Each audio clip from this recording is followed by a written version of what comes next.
Hello there, Trevor here from Double Bill Movies. Right, well, I've got a great video for you. What I want to do for the end of all the things that I watched in October, I wanted to do a live stream.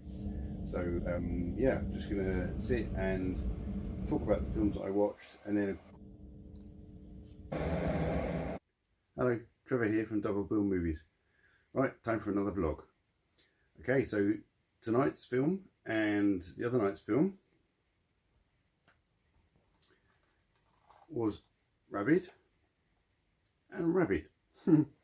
So yes, David Cronenberg's, I call it mild body horror, 1977 film Rabid. And this really needs a 4K. The image on this Blu-ray from Arrow looks absolutely stunning. I was so impressed putting it up on my projector and seeing how lovely the picture was. The restoration job they must have done on this just for this 2K version. You know, what can they do for a 4K version? Great film, very sort of simple premise. Doesn't ask too much of us. It just sort of gets on with it, and I just like the way it's put together. Lovely sort of precursor to some of his other films that we get. Now, just finished watching this one. It even says on there, what does it say? Based on the original film by David Cronenberg. So yes, you know, this is supposed to be not a copy, but a direct remake, basically. And you know what? I think it tried a little bit too hard. The pacing didn't quite seem right. There seemed to be a little bit too much to the story for my liking, and yeah, and you know, you've got to try some slightly different things. If you're going to do a remake, you've got to put your own twist on it, and there's nothing wrong with that. You know, it's commendable the way the was there some sisters that wrote this or worked on this.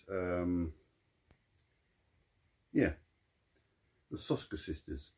So, you know, I commend them in what they attempted. It's just not really my cup of tea.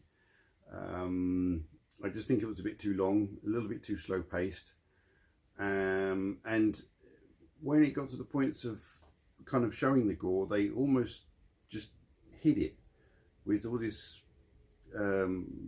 fast camera work and that sort of stuff. And then it's like, okay, you're doing practical effects.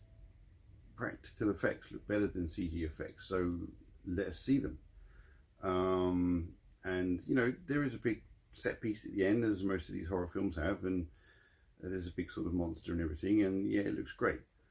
But even then, I don't know, I just don't quite like the way they presented it. But yes, not a bad film. Unfortunately for me, not as good as the original. Anyway, give us a thumbs up. I hope you're enjoying this little track record of what I've been watching over the 31 days of Halloween.